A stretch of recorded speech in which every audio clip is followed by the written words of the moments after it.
I mean, there's a lot of bottles in this room, Jason. Yeah, it's a problem. It's not so much a space problem as it is a buying problem. It is. So you're kind of addicted to the sport. Honestly, I have really toned down my buying in the last year or so. When I first started, I would buy everything. I couldn't stop because it was, you start getting into something and you just go full bore. Your head's down. You're not looking at anything else except I just have to acquire as many bottles as I can because I want to try it all. And then it becomes a collection thing you want to own. And a lot of people are like that in the bourbon world. Right.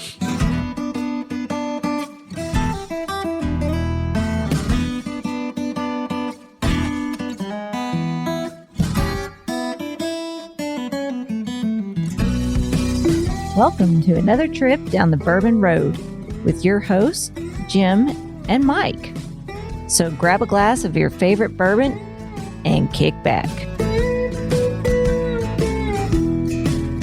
We would like to thank Tommy and Gwen Mitchell from Logheads Home Center for supporting this episode of the Bourbon Road. Find out more about their fine rustic furniture at logheadshomecenter.com.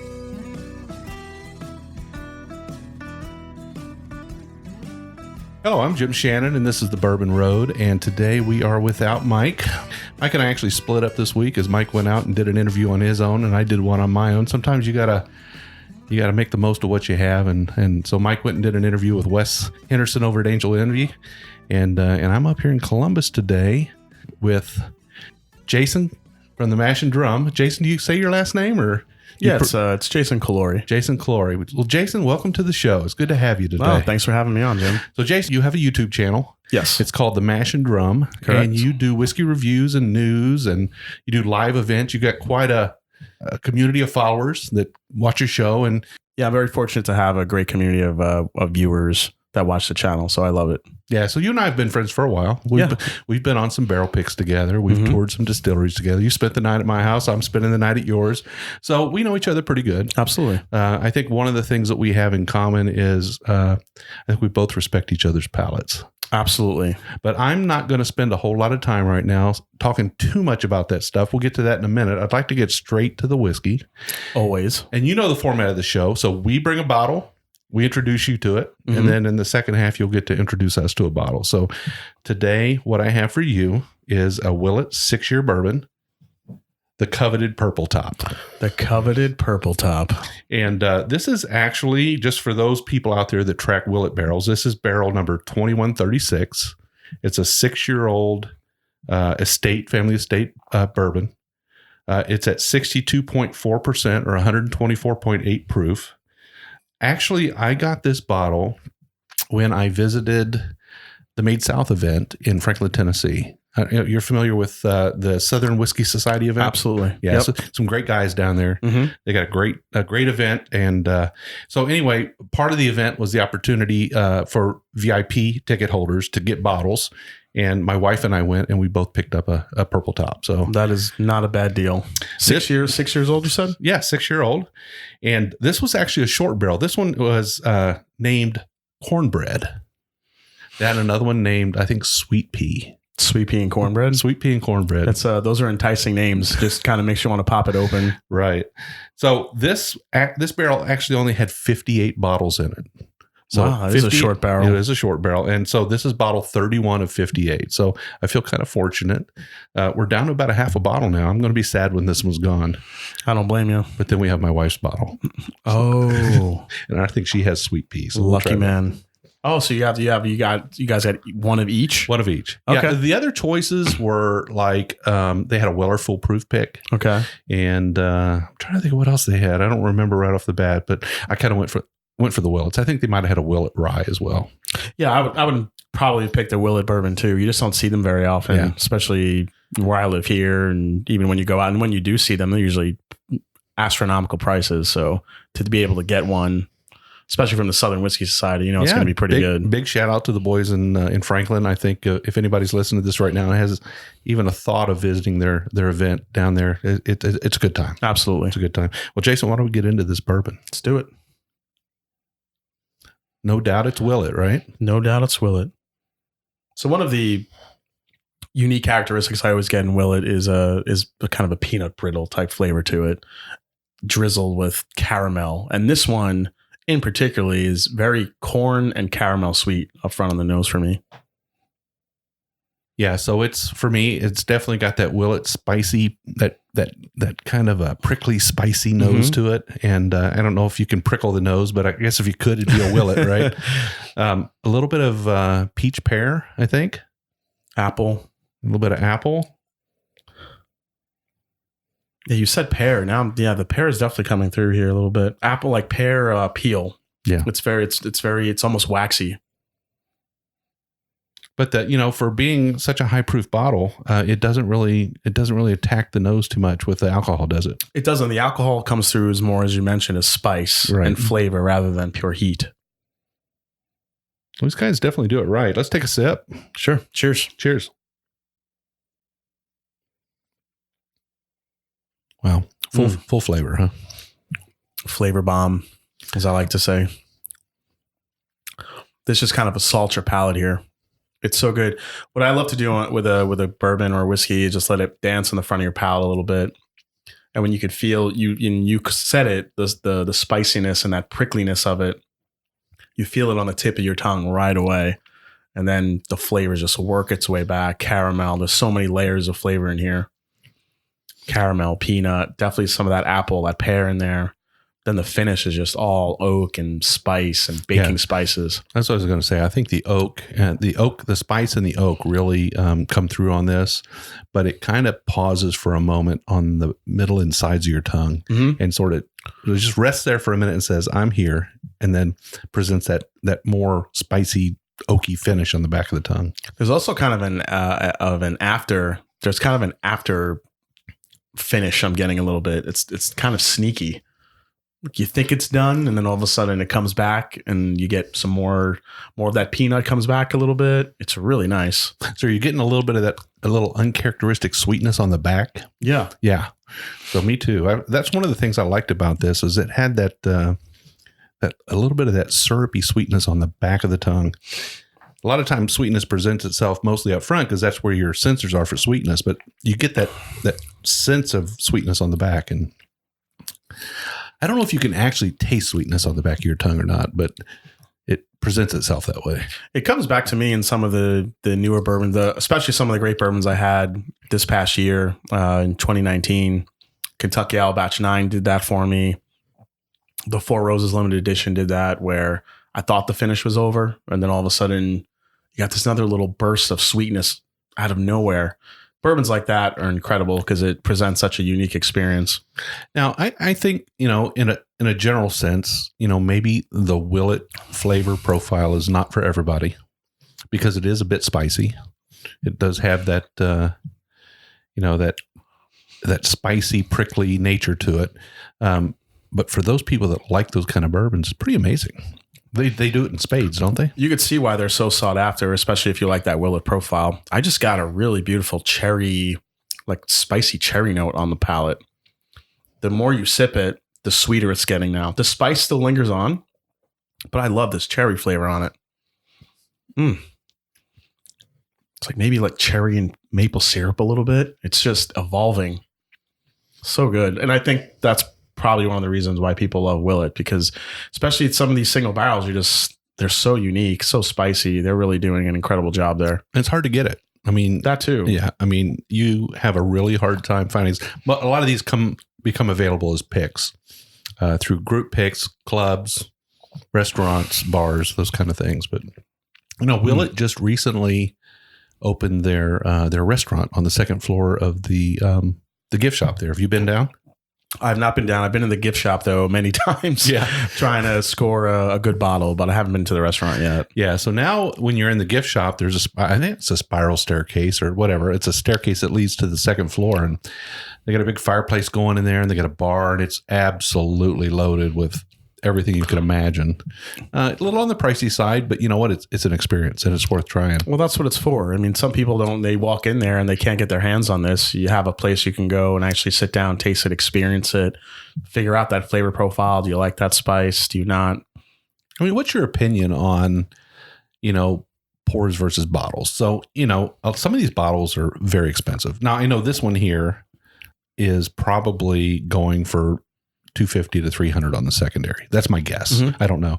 I got this as part of an event, but somebody that doesn't want to spend that kind of money can't actually get the bottle at the store and doesn't want to spend that kind of money. What do you think about paying $40 for a shot? For me, I think it's based on availability. Yeah. So if there's going to be a bourbon that I know I can't get, this happened to me last year with the Old Forester birthday bourbon. No matter what I tried to do, I just could not get my hands on a bottle. So whenever I saw it at a bar to try to experience it, I would just pay for it. I was lucky enough to try some of the OFC, which is that special release. That's an extremely expensive, very rare bottle. Stuff like that. I think it's worth it to pay for a pour, especially if it's going to be something whether you don't want to spend the money on trying to acquire one yourself. Obviously, as you know, it's hard to acquire some of these sought after bottles with the market the way it is today. So I think when you try to get these bottles and you realize, I don't think I'm ever going to get a chance to get it, why not go and get a pour somewhere? And I think for Willet to do it, because their stuff is so rare, especially being the purple top bourbons, that's a great way to get their flavor profile out there. You can't get it in a store, come to the restaurant, try it, sit down, be able to experience these bourbons. Obviously they're going to be a little bit pricey, but when in Rome. That's right. I mean, if you travel to Bardstown and you find your way to the Willet Distillery, you go to the gift shop and you're hoping they'll have a bottle. And a lot of times they do. Yeah. Yeah. But you strike out. There's always that consolation prize on the second floor. Well, that's right. Just make your way upstairs. Like, I'll just pay for a pour. Twist my arm. Well, Jason, we'll keep sipping on this, but I kind of want to turn to you for a moment because you're kind of the focus of our show here.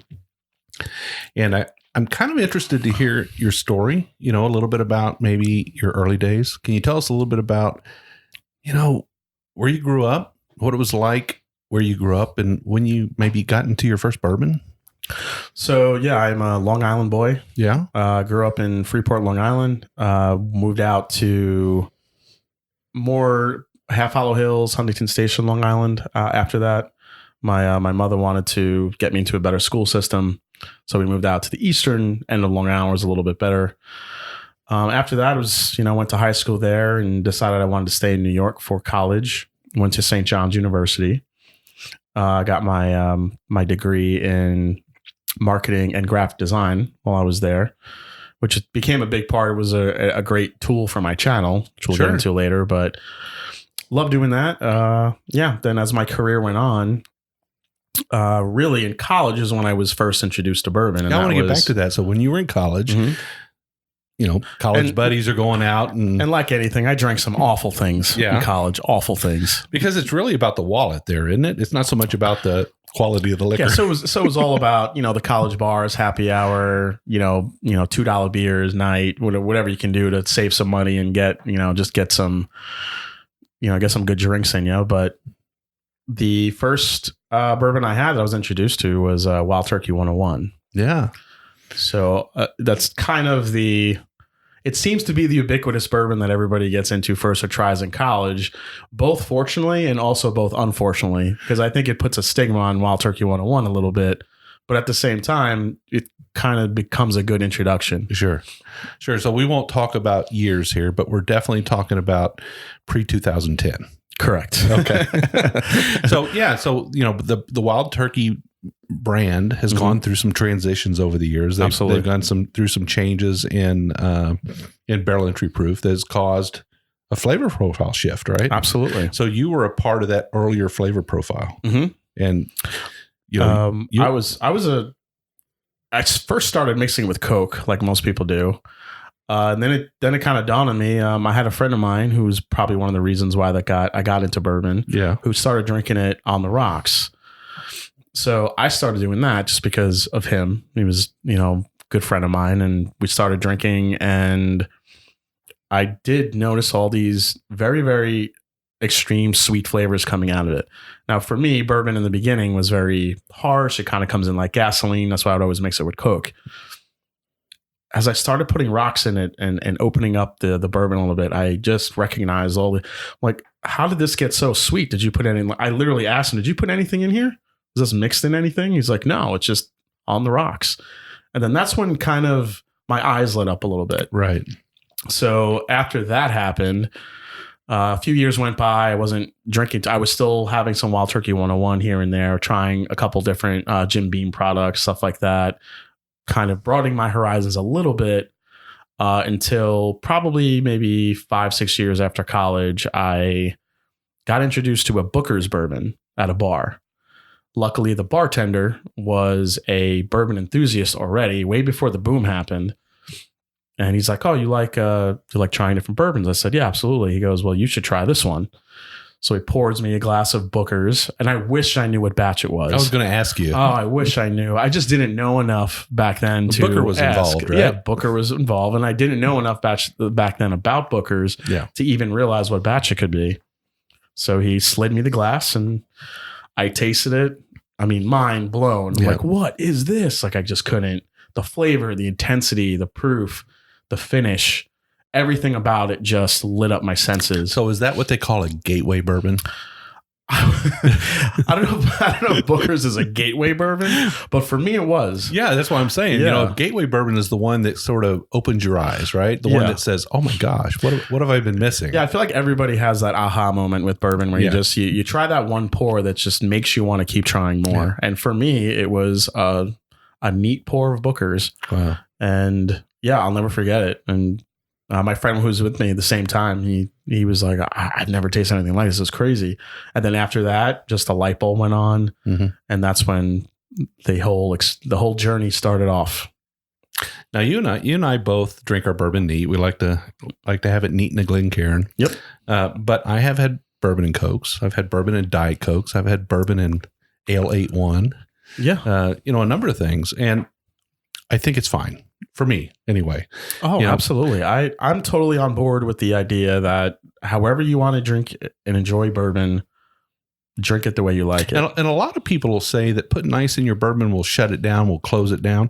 And it does close the nose down, right? Absolutely. But it opens up the palate a little bit because of that water. It does. Once you add some ice to it, it definitely closes it up, kind of constricts all the aromas in there. So you don't get as much on the nose. But it will open up some different flavors on the palate. And that's one of the reasons, some reviewers like I do and some others, they'll add a few drops of water to it, see what happens. Right. And in fact, I think, the people who are doing tastings inside distilleries that do it for a job, they're proofing down about 40 proof. Yeah. Because that really lets them access those flavors without being overwhelmed by the proof of the alcohol. Absolutely. And that's a reason why I really like barrel proof bourbons and whiskeys a lot too, because you could proof it down and find your happy medium. So those of you out there, adding ice to your bourbon, those of you out there having bourbon and Cokes or bourbon and Ale 8-1 or ginger ale, keep doing it because it makes that coconut ginger ale taste so much better. That's right. And I'll say this too. The thing about that is if you want to pour, if me and you were sitting down and having neat in a Glencairn, somebody else wants to sit down, get in on the fellowship and the conversation of sipping a bourbon. But the way they can do that is by mixing it in Coke. Yeah. I don't mind. If you're sitting here having a conversation, enjoying the fellowship of bourbon and having a good time, then that's what it's really about. That's right. Absolutely. Well, Jason, let's continue on down this path. So you were in New York and then somehow you ended up in Columbus, Ohio. Yeah. So I moved here for a good job opportunity in marketing. So I did that. I came here. It was, kind of when you move into a new city by yourself, because, my mom, my grandmother, my family is, either back in New York. And Florida. They're all still back in New York. My mother and my grandmother are back in New York. The rest of my family are kind of scattered where most of them are in Florida. Some are in Indiana. I still have family in Italy too. So they're kind of scattered everywhere. But so moving here was kind of a scary thing. I hadn't lived anywhere else besides New York my entire life. So coming to Columbus, Ohio was a little bit of a... So what did you think about, before you came, what did you think about Columbus, Ohio? What do you think about Ohio in general? I mean, that's kind of a New York City guy, Queens. Yeah, it was definitely quieter, definitely more laid back, not nearly as much traffic. People seem to be nicer. But before I moved here, I was kind of going back and forth for because I was working remotely in New York for about a year before I decided to move here. And I was just getting bored because I'm kind of a people guy. I like to collaborate, and I just wasn't getting that while I was sitting at home. The opportunity was given to me to come here. And I'd been traveling back and forth monthly and just spending more time in Columbus and kind of acclimating myself until the circumstances were right for me to make the move out here. So when I finally got here, it was just a matter of time before I kind of got to know the town, Ohio State football, which is a religion here. Yeah, it is. That was the first thing I needed to learn about, apparently. Once I moved here. Yeah, my grandmother lived in Columbus, and she recently passed away, but she was 96. She had a good long life, and the Ohio State players were her boys. Oh. So whenever I would come up, she would say, "Well, I'm watching my boys." There you go. That's right. So I learned about that real fast coming here, and my coworkers gave me some Ohio State gear. It's like, if you're going to live here now, this is what you have to wear. I'm like, okay, I like red. It's not a big deal. So did that. And it took me a couple months to get acclimated here. I did get a little lonely, a little homesick a little bit. And that's when I started watching whiskey and bourbon channels. And once I started doing that, that's where, because I had already been tasting bourbons and different whiskeys for a few years before that. So once I started doing that, I kind of found something I could, it's like, all right, well, I don't have too many friends here yet. What can I do? So I started going to some local tastings in Columbus. There was a good bourbon community here, good whiskey community, mostly beer, very big beer community here, as well as a lot of brewers locally. But I started going to some bars and going to some events and trying different bourbons and whiskeys. And then because I kind of lived by myself, I had really nobody here. I started immersing myself in YouTube and history of bourbon, learning about where it comes from. And I kind of immersed myself in the history of bourbon. What were some of the early YouTube, I don't know, say channels, but shows or whatever that kind of inspired you? Probably Scotch Test Dummies. Okay. I love those guys. Scott and Bart. Yep. They were one of the first. Chad and Sarah, it's Bourbon Night. I watched every Friday because I thought at that time, that's when they released their videos. Who else? I did watch Daniel and Rex because they were just very entertaining from Whiskey Daniel and Vault. Rex are the Whiskey Vault, right? Whiskey Vault. They also have Whiskey Biscuits, right? That's kind of about their distillery, which is a great, they're two great guys. Got to meet them just this past year. Those were kind of the ones I kind of watched a lot coming into bourbon. There were a few other good channels that I watched here and there. I was trying to learn a little bit more about Scotch too, but mainly bourbon. So I was shifting my attention there. Right. So you got the bug. Some light turned on in your head, I guess, right?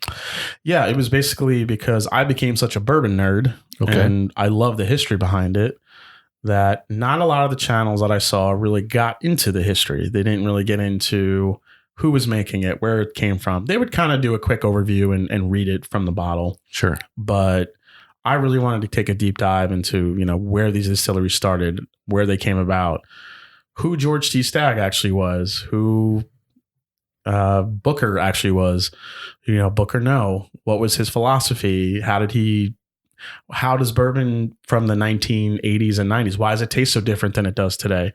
So I really wanted to do that. Not a lot of the channels were doing that. So I felt like between my, just kind of my light bulb, as you mentioned, to go on to not only start a channel, but I'm like, I think this is something I could bring to a YouTube channel that'd be a little bit different. Right. So you're kind of an amateur historian becoming a professional bourbon historian, I guess, right? I mean, I don't know. You're familiar with Michael Veach. So Michael Veach is kind of the de facto bourbon historian. Yes. But some people gravitate towards that, wanting to know more about how things were. Yeah. And I'm one of those guys too. So I guess that might have been one of the reasons why I was drawn to your channel at some point. Yeah.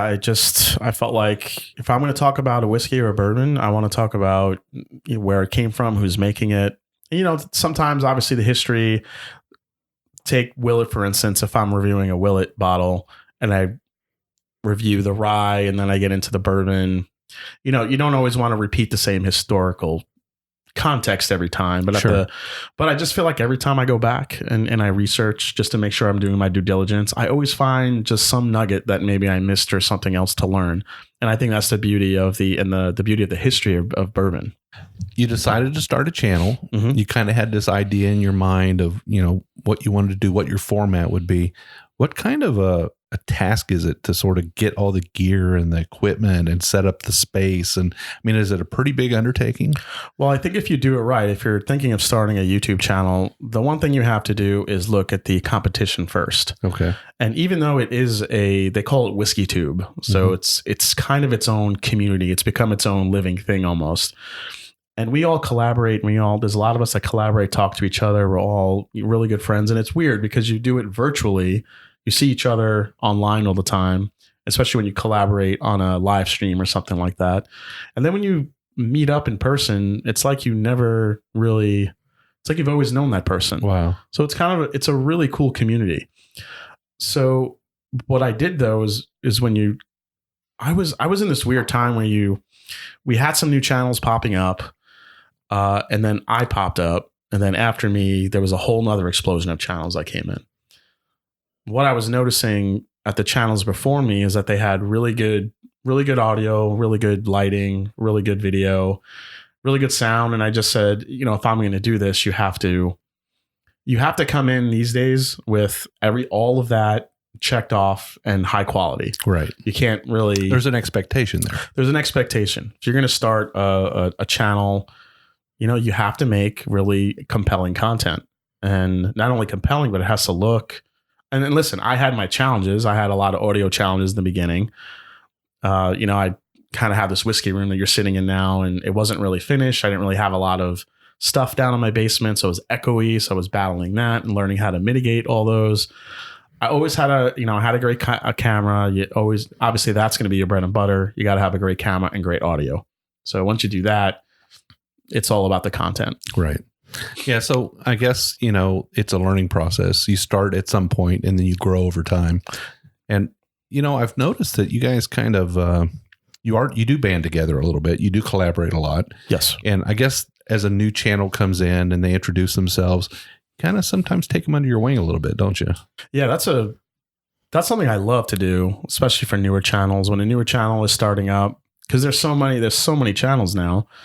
And I think, variety is a spice of life, as with bourbon and whiskey. You have so many now. It's kind of good to have that in YouTube and Whiskey Tube nowadays because, like you said, you can gravitate to a certain channel that you like or you dislike. Maybe you feel like that palette that you're watching matches up with yours a little bit. Right. Because you could find that out as you go along. If a channel says, get this whiskey, get this bourbon, and you try this is terrible, you kind of lose trust in them.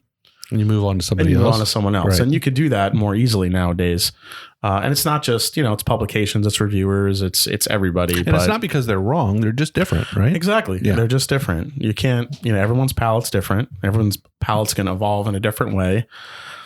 I try to review based on what I'm experiencing when I have the bourbon or the whiskey. It's not so much, I'm going to tell you if I like it or not, if it's really good. But when I'm literally tasting it and trying to analyze it, I try to give you the best analysis for experience as I can. What it's going to do to the front of your palate, what to expect mid palate, and then the finish. And then after all that's over, I kind of give a overview of if do I think it's worth it or if it's good or not, what to expect. But I kind of analyze it in a different way. I don't just sip it and say if it's good or not. I like to really get a deep dive. Right. Speaking of deep dives, I think that's what we want to do in the second half. We want to kind of take a deep dive, talk a little bit about the whiskey room here. Yeah. Kind of, some of the episodes you've had, a little bit about what you got going on this year, things that are coming up. We'll go ahead and enjoy the rest of this Willet. And when we come back from our break, I think you've got a bottle for us, don't you? I got something a little special for you, buddy. I'm ready. All right.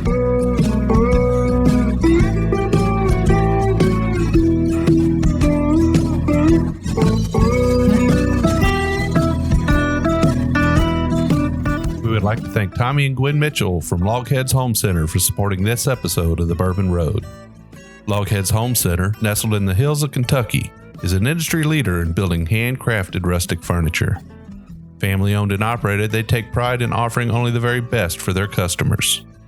The Logheads, and that's what they like to call themselves, are skilled woodcrafters who are passionate about creating rustic furniture for people who appreciate the beauty of natural wood. Owners Tommy and Gwen don't just sell the rustic lifestyle, they live it. And you can be sure that Logheads Furniture will always be handcrafted in Kentucky by artisans who embrace the simple way of life.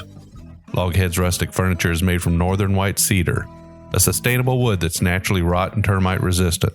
Its beauty and quality will add warmth to your earthy lifestyle for generations to come. Be sure to check out everything they have to offer at logheadshomecenter.com.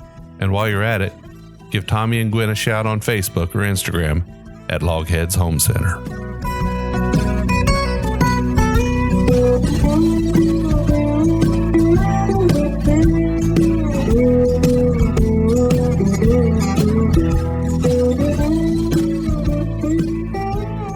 All right, we were back, and you know, as we took our break there, we finished off that willet. That was pretty special, wasn't it? Oh, that was I mean, if that thing wasn't halfway finished, I'd drink more, but I feel bad. You might talk me into leaving you a sample of it. Yeah, that stuff is that's special stuff. That's really good. And for 6 years, it's so flavorful. It's amazing. Well, let's talk a little bit about this room we're in. So this is your studio. Mm-hmm. This is where you shoot every video that you have. Correct. At least the ones that are local. You do go out on the road from time to time. I do, yes. But this is called the Mash and Drum Whiskey Room. Mm-hmm. And it's been a labor of love, right? It really has. It was my goal as soon as I moved in here to build a whiskey room. Little did I know it was going to become a studio, but once the pieces started coming together, I wanted to call it Mash and Drum just because I am a drummer as well. I've been playing drums for a very long time, so music is a big part of my life and growing up, and I wanted to incorporate something both with music and something with whiskey. So the mash for bourbon mash, yep, and then the drum. I just thought I've always seen a lot of bars, Irish bars, called pipe and drum or fife and drum or something like that. And I'm like, I'll do mash and drum. That'd be kind of cool. I also wanted something different that would stand out on YouTube because everything has bourbon in it or whiskey in it. So I thought the mash and drum was kind of unique. Yeah, I think it's important to stand out and do your own thing. Mm-hmm. I think you've definitely done that. But in this room here, I mean, I don't know how many bottles are here. We'll certainly put some pictures out on the blog. Yeah. But I mean, there's a lot of bottles in this room, Jason. Yeah, it's a problem. It's not so much a space problem as it is a buying problem. It is. So you're kind of addicted to the sport. Honestly, I have really toned down my buying in the last year or so. When I first started, I would buy everything. I couldn't stop because it was, you start getting into something and you just go full bore. Your head's down. You're not looking at anything else except I just have to acquire as many bottles as I can because I want to try it all. And then it becomes a collection thing you want to own. And a lot of people are like that in the bourbon world. Right. So I've kind of gone through the same transition. Yep. For me, I think it's not so much about the money as it is about the realization that there's a lot of really great bourbons that don't have to be chased. Correct. So for what was your reasons? Same or same? And I felt like the market for me has been, even though there's tremendous growth in the bourbon market, and I think the secret's out from a consumer perspective, especially from a marketer's perspective. Yeah. The secret's out. They know that with so many barrels aging now and so much great whiskey out there, they know that they can bottle something 6, 7, 8, 9, 10 years old, put a limited edition sticker on it, put it in a special bottle, and it's going to sell. Right. And I think with that comes some, and I think in 2019, when I look back on the year and saw how many limited editions came out, how many special releases, not only from the big boys like Beam and Four Roses and you have the usual Buffalo Trace, but even from the craft distilleries coming out with special releases on top of their regular releases, you kind of start figuring out that there's some great whiskeys just sitting on the shelf that has been overshadowed by this boom for so long. It's kind of good. It's almost a wake up call to go back and start tasting and start exploring those bourbons again that we've forgotten about that are just sitting there on the shelf. So let's talk a little bit about that because, there's a lot of listeners out there who are just getting into this bourbon journey. Mm-hmm. They're just getting into this world that we live in. And they're like, well, what do I have to do to enjoy a good bourbon and not spend a fortune? Now, you just recently launched a new series on your show. Correct. Can you tell us a little bit about that? Sure. It's called What's on the Shelf Wednesday. So every Wednesday I'll be reviewing a bourbon or whiskey. And this is going to range between bourbon, rye, whiskey, Scotch, Irish whiskey. It's going to kind of go through a whole range of just stuff that's on the shelf. Now, obviously, everyone's market is a little bit different where they live. So I'm trying to pick out different bottles that I know universally when you walk into a store, you're going to find them. They're going to be there. So when you say universally, you mean all 50 states? Or at least as many as possible? At least as many as possible. Okay. So you have your Woodford Reserves of the world and a lot of stuff from Old Forester. There's a ton of Irish whiskeys and scotches you can just walk in and find the shelf. So how many episodes of this new series have you had so far? Just 2. Okay. Well, no, I'm sorry. I filmed 2, but I've only released 1. Okay, so tell us about the one you've released. So the one I released was for Old Granddad Bonded. Okay. Now, there's a ton of bottle and bonds that have released in the last few years, and Old Granddad Bonded has been always a stalwart on the shelf. Right. And I did include it in a series I did last year, my March Madness, where I did a bunch of bourbons that were between $25 and $30. And that was in that shootout. And then when I went back to that, I realized, wow, I forgot about that bourbon because there's so many good bottle and bonds out there and new release bottle and bonds that you kind of forget about that one. So I was going to the store and I was just kind of taking a gander at the shelves, and it just kind of dawned on me like, wow, I haven't had that in a while. I haven't had that in a while. I remember that. Have I had that in a long time? And I'm like, I need to just focus on a series of bourbons and whiskeys that people could just go in, and because I love, nobody loves finding a unicorn and reviewing it and getting it out there more than, reviewers do, especially me. But yeah, you always have to remember for the new or even the seasoned bourbon drinker, some of those are really hard to find. There. So even if you have the funds, sometimes that doesn't matter. You just can't find it. You just can't get one. Right. Or sometimes they're allocated for people that either have better relationships with stores, or they'll maybe only get 1 or 2 bottles and they'll go to someone else that's ahead of you. Now we have the point systems that come into play. So there's a lot of factors now with getting those hard to find allocated bottles. But I think there are so many great, and you said it, there's so many great bottles just sitting on the shelf. I think that deserves a little bit more of a spotlight again. Well, I'm going to segue, but it doesn't segue into a bottle that kind of is available on the shelves. You've brought something for us for the second pour, and I didn't want to waste too much time getting to the second bourbon because they're all waiting to hear about it. Yes. So what have you brought for the second pour, Jason? So this is the Elmer T. Lee 100 Tribute.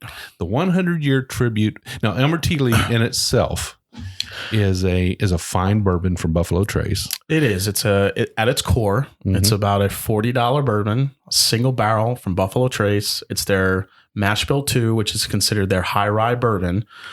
Now, Elmer, whoever doesn't know what Elmer T. Lee was, his middle name was actually Tandy. That's what the T stands for. So it's Elmer Tandy Lee. He was born in 1919. So as a tribute to him, Buffalo Trace released this special release in 2019 to celebrate his 100 years of life. Okay. But Elmer passed away some time ago. Elmer passed away, but he was the creator of the Blantons that we know and love today. Right. He was the one that created that. He created the single barrel. A lot of people say that Beam did it before they did it. There's all that back and forth when you go back historically, but I think Elmer T. Lee kind of gets the fanfare for that a little bit. But that was kind of that period in the 80s when the real master distillers were trying to recover the business from almost a crash that occurred in the 70s, right? Correct. Everyone was drinking vodkas and they didn't want to drink bourbon. They wanted to drink vodkas and something different than their parents and their grandparents were drinking.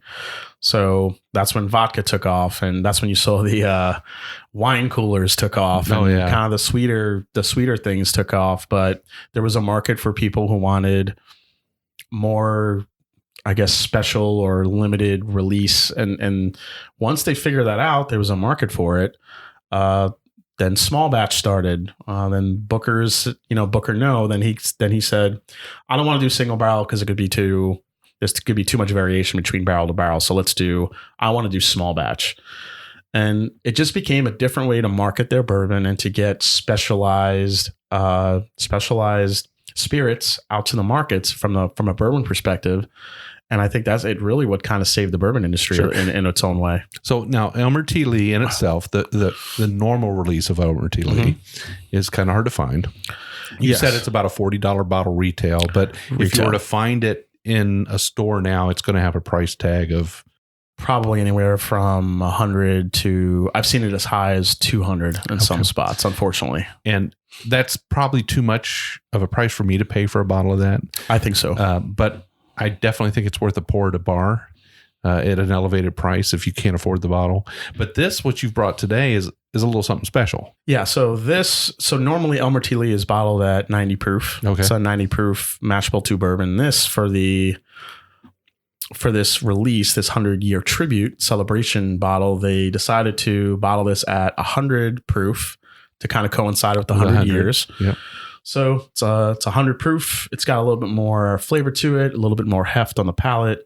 It's also, I think you get a little bit more spice on here too from that higher rye mash bill from the mash bill 2. Okay. So you want to go for the nose here? Check it out. Yeah. Well, it's got a little bit of fruit on that nose, doesn't it? Absolutely. Now, is this a little bit older, you think, than the traditional release? I think so. I also think it was, these were obviously probably specially selected barrels. They probably picked some real honey barrels for this release. Sure. So I think you called it spot on. There is a very, very strong, I always say juicy fruit gum. It smells like juicy fruit. Juicy fruit. Yeah. Absolutely. Yep. You're right on. Now, you've been sipping on this bottle a little bit. I can see it's down a little bit. This is the first time I've had the opportunity. Bit, yeah. This is a real treat for me. Thank you, Jason. No, absolutely. This is what it's about. I didn't get this bottle to look at as much as I do like to look at it, but it's all about sharing and, Yeah, that is. Oh my gosh. I see. I'm not sure I could have called out juicy fruit. I would have been searching for that, but that's exactly what it is. It's juicy fruit gum. Wow. There's a little bit more maple syrup in here too than I get from a regular Elmer T. Lee as well. All right, let's taste it. Cheers. Let's go for it. Wow, that is a fantastic bourbon. Isn't it? That is really good. It is. That is Elmer T. Lee amped up. Mm-hmm. And you know what? A little bit of that juicy fruit makes it to the palate just on the back. It's kind of amazing. That's different than anything I've ever had. Mm-hmm. I still think you get the Buffalo Trace. To me, I always get this beautiful toasted pecan flavor. And I get that in here on the back end. Once you pass all the fruit characteristics, then you get this slight little nuttiness right on the back end, but it's so intense and so sweet. And I absolutely love it. Yeah, this is a bottle to cherish, no doubt. Mm-hmm. So I hope this lasts you a long time. You visit it on rare occasions. I'll definitely take this bourbon out for people who have never, who want to try something special, and also anyone when family comes over. These are the types of bourbons I like to share and celebrate with. Well, Buffalo Trace hit it on the nose with this one, no doubt about it. This is a Buffalo Trace release I can get behind. This I really love this bourbon. I think I wish that the regular Elmer T. Lee was this good, honestly, but I think they really picked some special barrels with this one. So do you think there's a day coming when bourbons of this caliber are readily available, like really readily available? I hope so, because right now they're just out of touch. They're out of reach. You just can't get to them, or if you can, it's occasionally. And because you have relationships with stores and things like that. Correct. And I feel like for me, that's the best way to get harder to find bottles is building those relationships and, talking to your store owners and even sharing some pours with them. If you can get the chance to do that, it's kind of a good way for them, if not only to get a chance to buy a bottle, but even to just for them to tell you, hey, we got this coming in, keep an eye out. There's good ways to do that. But to go back to your earlier question, I think the reason why there could be a trade-off there because we have so many limited releases that are out of touch. It's because of the bourbon boom now and the whiskey boom in general. If the whiskey boom and the bourbon boom goes away, do we keep seeing these limited releases all the time, or are they're gonna kind of hedge back their releases to try to keep making the money that on their regular releases? Because it's not as popular now. I think as we go along, I'm very curious and I'm keeping a close eye. I'm kind of a nerd about this stuff. I'm really keeping a close eye to see how the how the behaviors of buyers and consumers are becoming. Do we still want to wait out online to try to get a bottle of bourbon? Is that going to die off anytime soon? Is there a next big thing coming? Is it rum? Is it Armagnac? Is it something else? Right. So yeah, Armagnac, you mentioned that. Mm-hmm. Armagnac is something that I think people don't go for because of that price difference. It's a little more expensive, right? Absolutely. But there's a lot of people that really appreciate Armagnac, and it could be the next big thing. Mm-hmm. Who knows? But the price is a little bit out of reach. But as bourbon prices grow, it sort of opens that door. Yeah. And another thing you have to factor in too, as we go along this year, are the tariffs on scotches. Mm-hmm. Now, scotches is another category that I've gotten to get better at and learn and taste. And there are some scotches that are absolutely amazing, delicious that I find. Because you're the mash and drum whiskey room, you're not the mash and drum bourbon room. So Exactly. you're drinking scotches as well, Irish whiskeys. Yeah. So I'm bourbon focused, but everything else curious. Yeah. So, and I think that's a part of my channel that I really like to put forth is, I'm still kind of on my Scotch journey. There's a lot I haven't tried, but I have found that I do like some of the peated stuff. And I kind of ended up liking that way more in the beginning than I thought I would. Mm-hmm. I just think it's a little bit more complex than just a regular bourbon aged Scotch. I think it has more complexity, more depth. But with the tariffs now on Scotches and some of the Scotch prices going up 20, 25%, well, those people turn to bourbon now because there's more affordable options in bourbon. I'm just curious how that's going to play out too. I mean, it's kind of the idea, right? Yeah. I mean, that's kind of the goal of it all, I guess. Absolutely. Is that it turns people towards local products or national products. Yeah. And with over 1,800 craft distilleries now across the country, there's plenty of whiskey to be had. Yeah. So let's talk a little bit about how your show has changed since the beginning, kind of some of the things you've learned, how you've kind of tailored the show to your listenership. Can you kind of go into that a little bit? Yeah. In the beginning, I think one big thing I learned is not to review a whiskey from a neck pour. Okay. Because I found out that when I would go back to certain whiskeys that I did not like when I reviewed it, once it opened up and got some air, I added a couple drops of water to it. It really got a lot better over time. So let's back up for a minute here. We might have some listeners out there who they don't know what a neck pour is. Can you kind of tell us, what's a neck pour? So that's basically doing a review from just opening the bottle right there on screen and pouring it. So the liquid that's actually in the neck when you first open it that's basically what's in your glass. Right.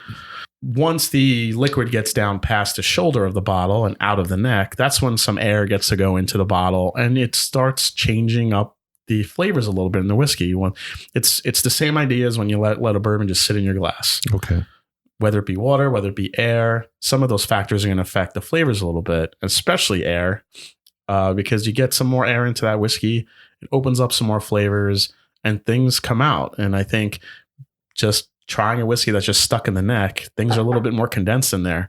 Once it gets down past the shoulder, that's when you start to learn and get to know a whiskey a little bit more. So you did some early reviews, and maybe you feel like you might not have been as accurate as you could have been. Correct. And when you revisited that whiskey, you're like, oh, wait a minute, apologies. Yeah, basically. So I kind of changed up my format, and then I started, whenever I got a new bourbon, I would sit and spend a couple days with it, get to know it, get to love it, get to, just kind of spend a lot of time with it. Like a good roommate, you just want to check it out and see if everything goes good, and see how those flavors evolve over time, see how those flavors become, do they stay consistent? Do they die out a little bit?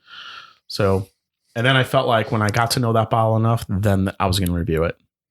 There are some exceptions because sometimes there are bottles that, I'll be honest, there are some bottles you just want to get out on YouTube before anybody else does. Sure. So that you get that first look. You want to get that first look out there. Yeah. I can understand that. Yeah. So for me, last year was the Four Roses Small Batch Select. When that came out, I had a good friend help me get that bottle for me and get it quickly so I can get it out. Because that was one of the ones I was really looking forward to. Ended up being one of my favorite bourbons of the year. $60 bottle, non-chill filtered, 103 proof. Delicious stuff from Four Roses. And still largely undiscovered, I think. Yeah, I just don't think it's available enough everywhere. Is that what it is? Just yet, I think. Because, I've gone into some stores, particularly one of the stores we know, the liquor outlet in Kentucky there, in Louisville area. they've got cases and cases sitting out on the floor, and they're having trouble moving to get it $54. So what's the story there? Local market? I think it's either local market or it's either oversaturation. Yeah, it could be over because they made a lot of that bourbon, didn't Exactly. they? Yeah. I mean, look at the selection that there is today. Yeah. There's a lot of great bourbons, a lot of great whiskey out there, and some it's more affordable than others. And whereas like you and I, we try a bunch of different bourbons, and we may have our flavor profiles, and let's be honest, sometimes our profiles are a little bit in the upper tiers of pricing that people will spend. But I got to tell you, going into a store, even here in Ohio, I'll be waiting online to try to get that allocated bottle of something. There's at least 4 or 5 people that just walk in and they buy a 1.75 of Jim Beam White Label, take it right off the shelf, and they're out the door. And they're happy. And I'm like, man, I wish I could be as happy as that guy right now. Yeah. So I guess that's kind of true. So we walk into a store here. We might, not here. I'm in Columbus now, but in Louisville, if we were to walk into a store and see 20 cases of 4 rows of small batch select sitting there at $45 or $55, it's the same thing as somebody out in Texas saying, we got Weller coming out of our ears. That's right. Or somebody else saying, Eagle Rare's everywhere here. Why can't you get it where you're at? Exactly. It's kind of a regional thing. It is regional. And you notice that even when I travel back to New York I go back home. So, I've made some really good relationships with a couple stores there. They help me get bottles. And some of the selections that they have are completely different just based on location. So it's really, you kind of have to play to your market. Wow. This Elmer tea is just amazing, Jason. It's so good. Thank you so much for turning me onto this. And it's so velvety too, I think, than the regular one. It really has a great mouthfeel to it. I was thinking silky, but it's velvety. Sure. Yeah, velvety, silky. Yep. Yep. Okay, so we talked a little bit about your new series about readily available bourbons, but you've done some visits to distilleries where you've interviewed some people. Can you talk a little bit about some of the interviews you've had? Yeah, those were so much fun. I that's kind of something I want to focus on for this year. Some more. I have a series called Off the Still, where I get to sit down with some master distillers and some of the people who create the bourbon and really get nerdy with them a little bit. Right. Elizabeth McCall from Woodford Reserve, who was amazing. Also Caleb Kilburn from Peerless, and Charlie and Andy Nelson from Greenbrier Distilling. You may know them as the company that creates Bell Mead bourbon. Right. Exactly. Yeah. We had a little Bell Mead tonight, didn't we, before the show? Their special brandy cask, which is dessert in a glass. Oh my goodness. So just a heads up, people out there, if you can get now, what's this one called? It's the Bell Mead brandy. Bell Mead brandy. Brandy cask. Absolutely delicious. Yeah. And those barrels were, they were curated and from World War II. So these are old barrels. So these are barrels that are 60 to 80 years old. Correct.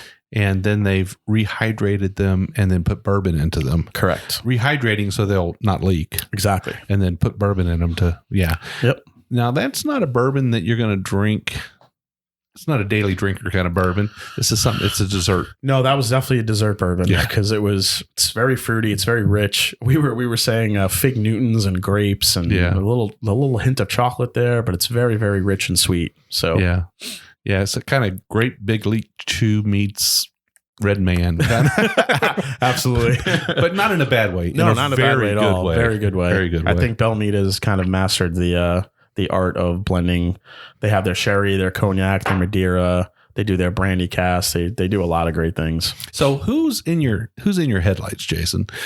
All these new distilleries that are popping up, some of them kind of rise up above the others a little bit. Who's in your headlights? For me, Wilderness Trail. Yep. Who you've talked to? You've talked to Patrick. I love what they're doing. I think they're brilliant. Just talking to them, just hearing their interviews. They are on that same pathway as I am with completely being a nerd about whiskey. And they are going through everything from yeast strains to cleaning techniques to sweet mashing to everything, aging, low entry proof. I want to get immersed in all that. Kind of doing everything right. They are. They're doing everything right. And, they're not just making a little bit of whiskey. They're producing in excess of 220 barrels a day. Yeah, which is insane, you think, for huge. So I don't think it's fair to call them an artisan or craft distillery. No, I think that's actually funny that you brought that up. That's a discussion I was having. When does a craft distillery cease becoming a craft distillery? Yeah. Well, if you ask Michael Veach, Mhm. he kind of says they're all craft distilleries. Okay. You know, he likes to call them artisan distilleries, the smaller guys, the new up and comers. But Shane and Pat, they're a major player now. They're making a lot of juice. They're building rick houses. They're Absolutely. And I think the quality that you see in there, I mean, think about their first release. It was a bottled and bond wheated bourbon single barrel. Yeah. For that to be your first release, that's pretty bold. And they hit it out of the park, I think. I think it's great stuff. And news release, if anybody doesn't know, their wheated bourbon reaches 6 years old this year. So they're releasing a 6-year version. Yeah, which I think even their 4-year-old stuff I thought was pretty good. So Right. as their stuff gets older, I think it's going to be unbelievable stuff. I mean, I've even had some of their barrel picks that are just about that 5-year-old range. There's a huge difference in flavor profile, how much better it got. So Wilderness Trail is up there for me. I would love to talk to Jackie Zykin from Old Forester. She's amazing. And I think Old Forester, we talked about it. Old Forester just knocking it out of the park right now with everything they're doing. They are giving the consumer everything they want. Yeah. You know, I think they've got an open ear to the market. Yeah. And they're listening because, you know, there's a lot of ways to say it, knocking it out of the park, firing on all cylinders, whatever you want to say. You know, between Campbell Brown and Jackie Zykin, those guys are really in tune with what people want. And they're changing their expressions and introducing expressions to match that. Absolutely. I mean, the rye was my value whiskey of the year last year because not only is it a great value, it's available, it's high quality, it's got a unique mash bill to it. Right. It's higher barley than it is corn. Besides the dominant rye grain, works great in both bourbon and rye cocktails.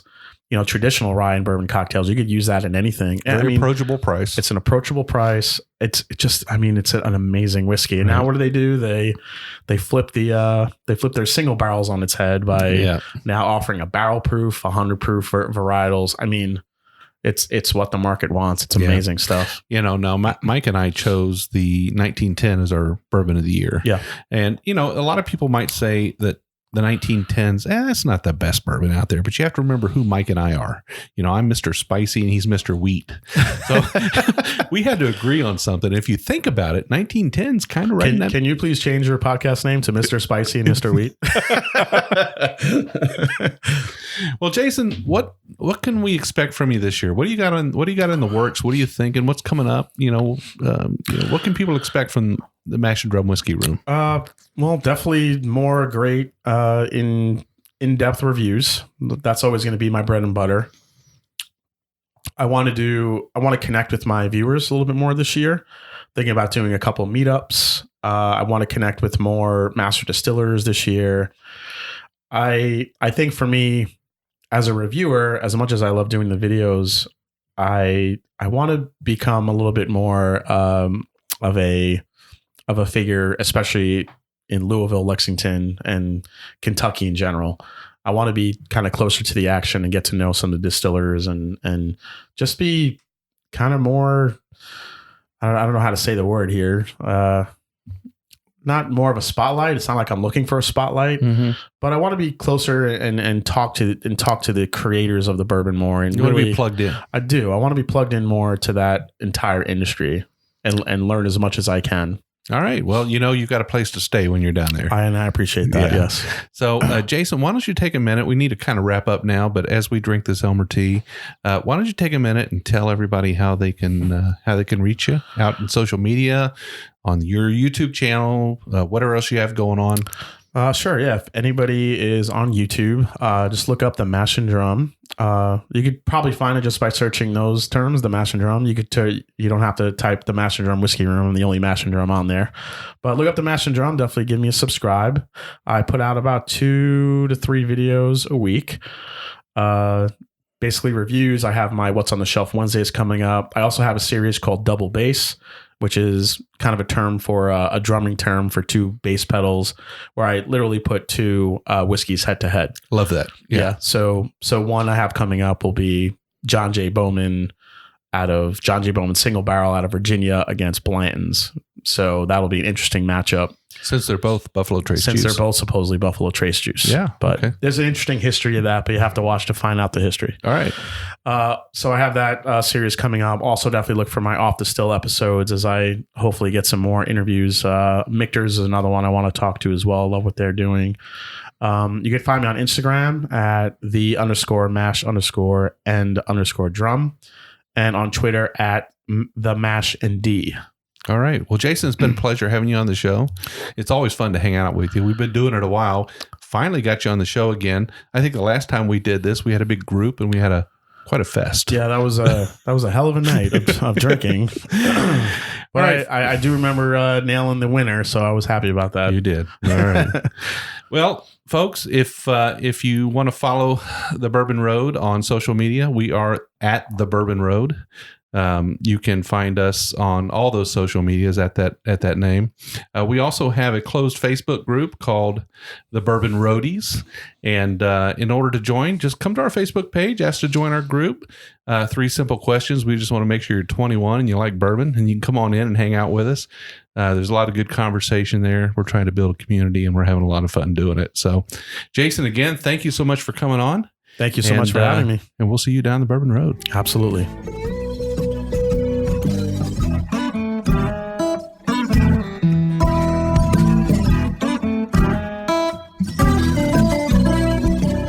We do appreciate all of our listeners, and we'd like to thank you for taking time out of your day to hang out with us here on the Bourbon Road. We hope you enjoyed today's show, and if so, we would appreciate if you'd subscribe and rate us a 5-star with a review on iTunes. Make sure you follow us on Facebook, Twitter, and Instagram at the Bourbon Road. That way you'll be kept in the loop on all the Bourbon Road happenings.